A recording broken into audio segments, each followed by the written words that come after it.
Today, we're dreaming of Studio 54 with Vogue Turkey, getting into drag with Vogue Taiwan, and working up a sweat with Vogue Portugal. My name is Marco, welcome to the Model Gene, and if you're ready to dissect this month's covers, hit that like button and let's get started on July's Battle of the Covers. Starting off with British Vogue, we have Central Sea and Mona Tugard by Alasdair McLellan, as well as a solo cover of the rapper. To focus on the positive aspects, I love Alasdair's signature warm shadows and the life that is in the skin of his subjects, but wow, the chemistry between the two is non-existent. I don't care for men on the cover of Vogue, especially when it is a solo cover, but for the shot of the two of them, it would have been nice for there to be some sort of interaction. Regarding the styling, Mona looks fine, but I don't think Central Sea should have been in all black with a turtleneck. This is a July issue, but their looks aren't exactly screaming summer, but beyond that, the all black with his arms crossed makes for a boring silhouette of his body. For the solo cover, I actually like the image more. I don't imagine it was intentional on Central Sea's behalf, but in this image, I see a little boy who is trying to hide behind a tough exterior with garish jewelry and tattoos, but in his face, I see vulnerability. The black top is less of an issue here because we see less of it, and his arms are not against his body, so for me, this is the better of the two covers. I would like to call into question the casting of Central Sea for this cover, whose 4 seconds of a rap was famous on TikTok in 2022. The artist Ray recently broke records and made history for the most nominations and subsequently the most wins ever at the Brit Awards. She was a guest of Kim Jones and Fendi at the Met Gala this year and is poised to take over the world, so I would have loved to see her on the July cover over some rapper. If you haven't listened to Ray's debut album, My 21st Century Blues, I cannot recommend it enough, as well as the live version that she performed at the Royal Albert Hall with the Heritage Orchestra. Bad Bunny has a face made for radio, but unfortunately we have to see it here on the cover of Vogue Italia, shot by Rafael Pavarotti, and this is my least favorite cover of the month. One aspect that baffles me of this cover is how there is an attempt for symmetry with the vertical lines of the bolo tie, the buttons facing straight to camera, yet the image is placed off-center.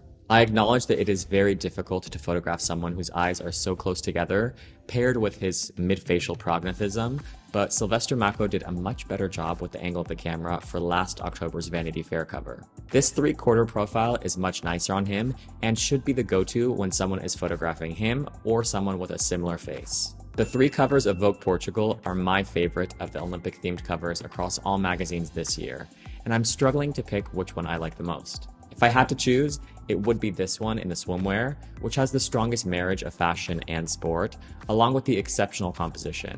My one criticism is that the model has the same vacant expression across the covers. I'm not seeing any storytelling coming from her face, but the lighting and the color in the images is fantastic. Vogue Portugal almost had my favorite cover of the month, but keep watching a little bit longer to see who took the gold. Vogue Philippines also did a great job with their Olympic covers, with this blue cover of Heidelin Diaz being my favorite of the 3. She is the only athlete in the history of the Philippines to win a gold medal, which she won for weightlifting, and I love that this cover shows her as a glamazon without compromising her strength, prominently featuring her Olympic rings tattoo. The play of the shadows is really fun, all the shapes in the image are visually interesting, and the blue provides a great contrast to the warmness of her skin tone and this ruby lip.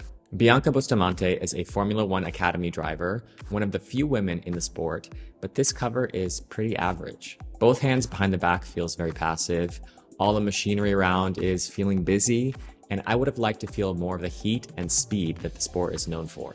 This falls flat for me. EJ Obena's pole vaulting cover is dangerous and exciting, which thoughtfully harnesses the qualities of the sport to the advantage of the photographer. Vogue ESPAñA's cover of Karol G is a messy mess. Of the elements competing for the most visually unappealing, the curling paper seamless backdrop is the winner. The one nice thing I can say is that the soft light is nice, but the styling, pose, and set all are cheap.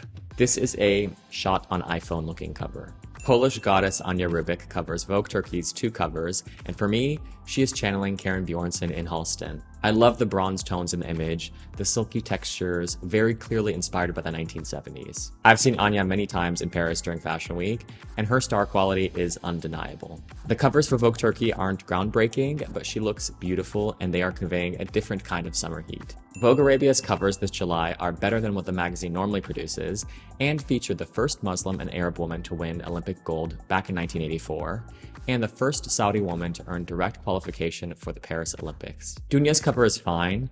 I don't like the over-retouched skin, but it's not offensive. Nawal's cover is more interesting compositionally, but I want to focus on the cover of the two of them. I like their white looks. They are lit perfectly and pop against the background colors. The two flags are anchoring the image. It is easy to digest visually, and the women are conveying a power and serenity in their faces. My issue with this image is the inconsistency with the wind, which makes me believe that the flags were added in post-production. There is no reason that if the flags were whipping in the wind, their garments wouldn't have the same movement, which would have made for a stronger image. Now, when you compare this cover to the one it was inspired by, the July 1942 Vogue US cover by Toni Frisell, the original is leaps and bounds more successful. The model's pose, the movement in her gown and cape, all make the cover from the 1940s much stronger.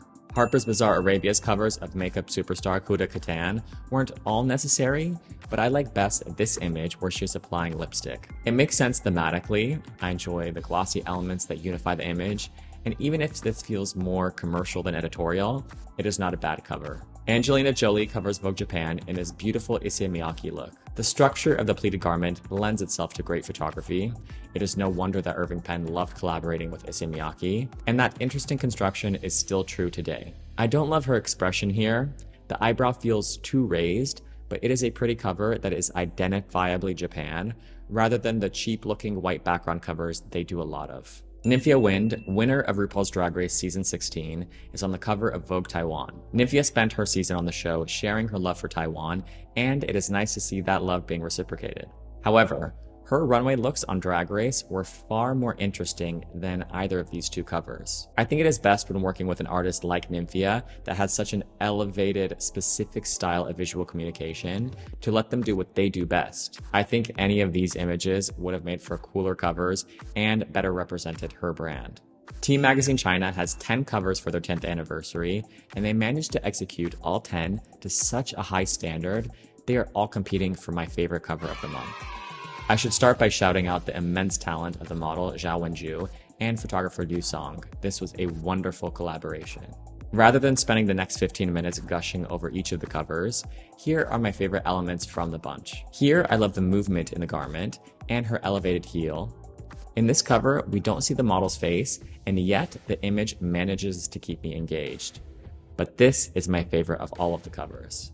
There are so many elements in this image that work well, but are not the expected choices, like the rose gold dress with the silver boot, paired with this dusty rose wig. Her pose is excellent, her face is expressive, so if they only picked one cover for the anniversary issue, this would have been my vote. GQ Portugal has two covers of big wave surfer Nick van Roop and his girlfriend, actress Matilda Reimau. The third cover is of Robert Sheehan. I'm not a fan of the crying cover because without the tears, I do not see the anguish or emotion in his face. It would have helped if the eyes were open to see something being conveyed. I don't think there is enough else going on to make this photo interesting. This photo of the couple is pretty, but there isn't much color contrast, which is why I love this cover where the sky is showing. Here we have the blue sky contrasting with their warm toned skin. I like the melting ice cream cones colors as well, and the tension between both subjects. Branislav Šimonček also photographed these covers of Novak Djoković for Vogue Adria. I like the color grading, the lighting, and the texture of this close-up portrait, but the blanket on his head is infantilizing and looks silly. This cover also has similar strengths, but the placement of the racket and trophy feels pokey. My favorite would be this image in the green coat, a very GQ image rather than Vogue, but at least it is fun and, once again, beautiful color work. I like to see athletes moving, recontextualizing their skills in a fashion setting, so I think more could have been done with the pride and joy of Serbia. But I'm guessing there will be more covers of Novak in the future, given how important he is to the targeted demographic of this magazine. And that is where today's review is going to end. But for more about the fashion industry, check out the links below. Let me know in the comments what you thought about the covers this month, and be sure to subscribe to find out who comes out on top next month in the Battle of the Covers.